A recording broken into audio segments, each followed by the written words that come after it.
Hello YouTube, how are you guys doing? I hope everybody's really well. Today I'm going to talk to you about Nick Cordova and his case and who I think might really be behind, well, the show behind the curtains. So you're not going to get the same story you've been hearing from other creators because this one I did a little digging for, and I would like to expose the elephant in the room. I hope that it doesn't upset Alicia at all. This is merely my suspicion, my opinion. So, a little bit about Nick Cordova. Nick Cordova was loved by so many. His family adored him. His kids probably thought just the world of him. He was a great husband to Alicia. They had been together for many years, at least 17 that I know of. And on May 27th, he was on the phone with his two children on FaceTime when they noticed that something seemed off with him, that it was the screen was as if he had butt dialed them, and it was just really, really weird.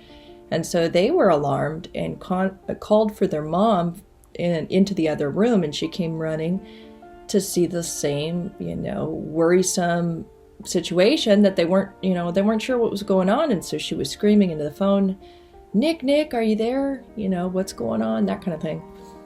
Well, she luckily had the wherewithal to contact 911 at that point. And if you haven't heard that call, wow, that is so sad and scary. It's a lot to take in. But thank God she made that phone call, and at the same time went down to the location of his business, which was Gilbert Air Heating and Cooling, I think.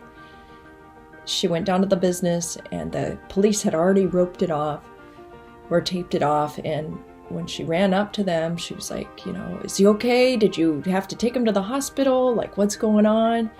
And she finds out that he is dead. So at that point, we can only imagine the sense of grief, loss, shock, anguish, just the worst, most unimaginable wailing a wife could do for her husband. And unfortunately that was now her reality, is that she was to go on in this world without the one she loved so much, that she had shared her life with, had kids with. And now there was nothing left but a bunch of questions. Who? What? When? Where? Why? Who did this? And so Alicia went on this quest to uncover the truth. And that kind of catches you up to why you've seen her on different YouTube channels and stuff. And she just truly wants to know what happened. What has been uncovered since this murder on May 27th, 2020 is a man that looks like he's of Native American descent walked into a convenience store just down the street from where the murder took place, and he is considered suspect number 1 at this point. So everybody is curious as to why did he kill Nick Cordova, and who possibly sent him? What was the motive? Why would anybody do this to such a loved, kind, caring, and wonderful person? Makes no sense. So I started to dig into the very little bit that I understood, which was that this person who was a silent partner in the business with her husband, Nick Cordova, let's just say that the elephant in the room is David Sweetman. And this is only my opinion. David Sweetman has had a little bit of trouble there making moral decisions, and he has a long history of shady business practices, pretty much being an overall con man. It seems like they always end in some sort of a tax burden. They end in a negative, contentious battle. So we really don't know what he had to gain if he did in fact order a hit on his business partner. So, to give you a little reference point as to his past and his history, he had a business. I don't think he does it anymore, but it was called Monster Towing.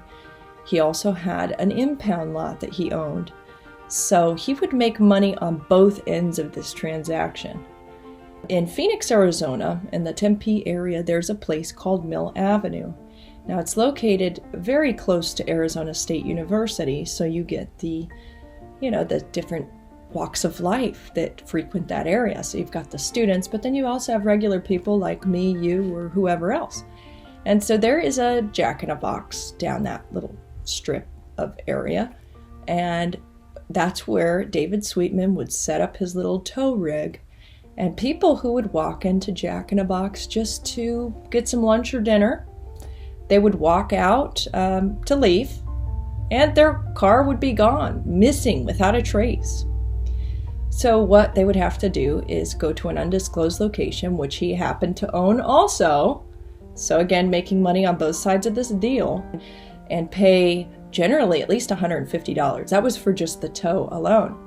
But then you also incur these fees just from your car, your vehicle being in that impound lot.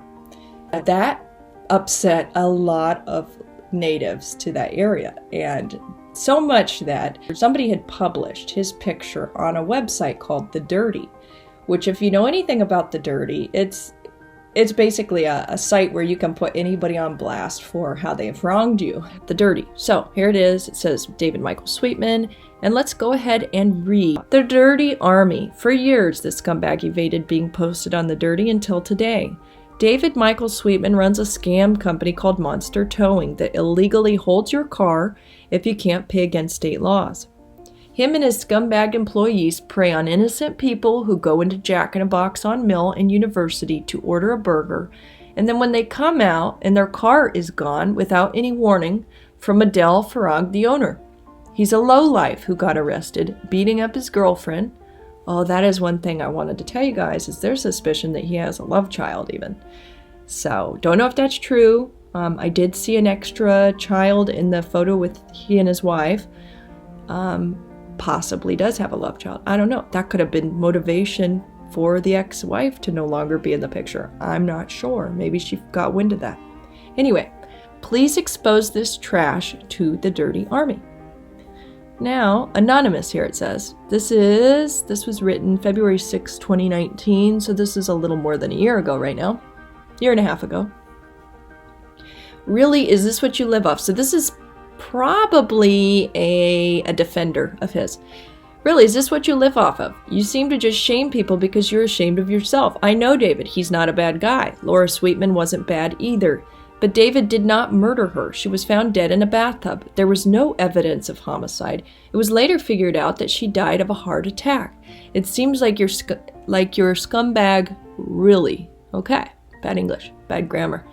And all you people commenting bad about David are just mad that your cars got towed legally. So you can quit shaming people, you douche. Okay. Kim says he is or was married to a doctor and had a secret kid, according to a couple of DPS officers who said this guy is garbage, and they could not understand why she was married to him. But his wife is dead? Oh my God. Is he a suspect? Then it says, what was the name of the woman he had an affair with? How exactly did Laura die? The scumbag Dave murdered his wife after he was caught with a girlfriend and a 3-year-old son. His wife, Laura, filed for divorce and was winning when his wife was found dead. She was the real breadwinner and a really nice person. This is the thing. You don't have to pay them anything to get your car back or sign anything saying you will, as long as you were there during business hours. So this is a defender, obviously. Or there's an employee present. They have to give you access to your car and get your registration to prove ownership. When I went there with the cops, tow yard is on 9th Street and Broadway in South Phoenix, the Mexican midget tried to tell the police that he wasn't going to give me my car back. They threatened to arrest him for theft, and his wife, who he inexplicably brings to work, started cursing at me. He finally gave me my car back and then tried to have me trespass from the Jack-in-a-Box for making fun of him. So I just go there and get a soda and just sit there and clown on him until he got mad and called the cops. But I was a paying customer So there wasn't anything they could do, and actually warned him not to call again. He's a loser, and his boss is a crook and a failure. David tried to convince a friend of mine to invest in another business with him. I told my friend about his dealings with me, and he refused to invest and cut ties with him. I heard the city may prohibit him from towing in downtown too. They might have already. Thanks for the story, but can you get the Mexican midget's name? We got to put him on blast and his other employees. So I kind of feel funny about going to a gossip site. Does not mean it's true. And I just wanted to show you what various people's opinions are of him, and why it's not so far off the track to imagine maybe, just maybe, he could be responsible for the death of Nick Cordova. So one of the dirty deeds I came upon was the suspicion that he may have killed his late wife back in 2013. So to give you a little understanding about that, he was married to a pediatric neurologist. This pediatric neurologist, obviously, you have to be really a person to even be in that field, and she was a highly accomplished woman. They had been married probably since the early 2000s and had 3 sons together. So it was very suspicious that 7 months before her death, so she died December 9th, 2013. And back on May 14th, 2013, she filed for dissolution of marriage. In doing that, the court ordered David to be in a task program, which is basically like routine drug testing. And also, she had filed a restraining order on him. In fact, she had even gone as far as to tell people in her life that she thought that he could kill her. And if he did, he would try to poison her. Maybe he had threatened that. I don't know. But it sounds like it. So what I did, I reached out to one of her friends. And the friend of hers was really interested in speaking with me and wanted to just, I was merely inquiring about, like, how did she die? What's the cause of death? And when it came down to making the phone call, she totally backed out. I don't understand why, but, okay, maybe I would do the same thing. I don't know. Maybe she was concerned in some way she would be brought into a big mess, but I just wanted to know, what was the official ruling? The suspicion around her death, I guess it was that she had had a heart attack. From there, it was suspicious because she was such an active person. She was a runner, hiker. She was always taking her kids places and doing things. And so for a person like that who had no prior history with heart problems or anything to just drop dead, that's really suspicious, right? It had Tammy Daybell written all over it. This situation did, because it's like similar, right? Tammy was a very healthy, active person. In fact, she was supposedly even training for a marathon when she died. So that one kind of made me really curious. From there, what I was able to uncover was a lot of debt that David Sweetman owes. We're talking at least, I think when I checked, it was $150,000 or $200,000 in taxes. He also, and I'll put this here in a minute, I'll show you guys about, it was a tax liability that they had incurred as a couple, and suspiciously, when the attorney, had gone to court about this matter, the judge asks, where is Mr. or Mrs. Sweetman? And then the attorney says, well, she just died 2 weeks ago. So she just happened to die in that right timing where I believe this debt would be absolved. And so they're using David Sweetman's tax liability as an example. This case was on the court's September 22nd, 2014 trial calendar for Phoenix, Arizona. When it was called, Mr. Sweetman did not appear. Dr. Sweetman also did not appear, but a lawyer whom she'd retained before her untimely death did. When the court asked him about whether an estate or in-estate administration had been set up, he replied, Yes, she was a young lady. She came in. We met, and 2 weeks later I get a call from her divorce attorney and said she's dead. We think that there was foul play. It's being investigated. The court says, wow. Mr. McFarland, yeah, I know. The court, and they let the body out for cremation? She was a neurologist. Mr. Marvel, I thought this was a simple substantiation case, Your Honor.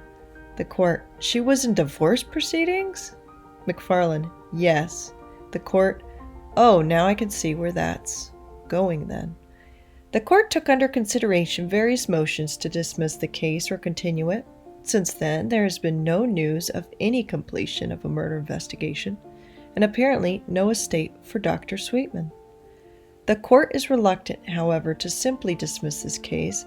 It is conceivable that there is a potential innocent spouse defense to any joint liability that might be determined. If so, it is possible that this could descend to her minor children. See generally Fain versus Commissioner. This case will, under the circumstances, be returned to the general docket, and it is ordered that respondents' August 1st, 2014 motion to continue is granted. It is also ordered that the division of the court no longer retains jurisdiction, and it is restored to the court's general docket for reassignment to the next Phoenix trial calendar. It is also ordered that respondents' motion to dismiss for lack of prosecution is denied but without prejudice. And so that's another kind of suspicious, like, what did he have to gain, for her death question in my mind. Another thing I found is that he had purchased a home just 5 months after her death in Hawaii for $699,000 cash. Like, where did that money come from? Yeah, he does business, but does a business owner on a small scale like his, did they really have that kind of money just lying around? I don't think so. So my guess is he profited in some way, shape, or form from maybe life insurance money. Also, he has a lot of different run-ins with the law, which was kind of curious to me because he had, some disorderly conduct charges. He had knowingly restrained another person. And what's odd about that disorderly conduct charge is Maricopa they just dropped that charge. There was actually 2 charges related to that, and they just dropped it. Anyway, it is my belief that if you took a look at all the allies and acquaintances that David Sweetman has, somewhere in the midst of all those people, you would find this suspect seen on surveillance. It is my firm belief that at the helm of all this is David Sweetman.